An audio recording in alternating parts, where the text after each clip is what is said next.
শুভ বন্ধুরা, যারা মাছ চেনেন না তাদের উদ্দেশ্যে আজকে যে মাছটা দেখতে পাচ্ছেন এটা খেলা ফাঁসা, প্রচণ্ড কাঁটা, টেস্ট ইলিশ মাছের মতো এর মানে টেস্ট আছে। এটা নদীর মাছ। আজকে আরও তিন ধরনের মোটামুটি মাছ এনেছে, আপনাদের দেখাচ্ছি। বিড়ালগুলো আছে, খাবার জন্য ম্যাও ম্যাও করছে। এরা প্রত্যেক দিন খায় আমার 4টে বিড়াল। আর এক ধরনের মাছ এনেছি, দেখাচ্ছি।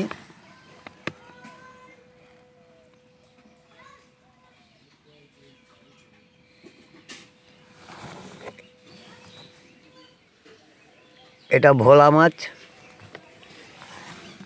এর অনেক আঁশ আছে, নদীর মাছ। এটা কাঁটা আছে আর খেতেও খুব ভালো। এর রং করা মাছ বন্ধুরা। আর একটা ধরনের মাছ এনেছি, দেখুন।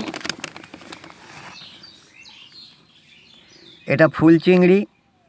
এখন নিত্য নতুন সবজি উঠছে, সব চচ্চড়ি খাওয়ার জন্য এই মাছটা যত্ন করে নেয়। আজকে এই 3 ধরনের মাছ এনেছি বন্ধুরা। ভালো লাগলে একটা কমেন্ট করে জানাবেন। রাখছি বন্ধুরা।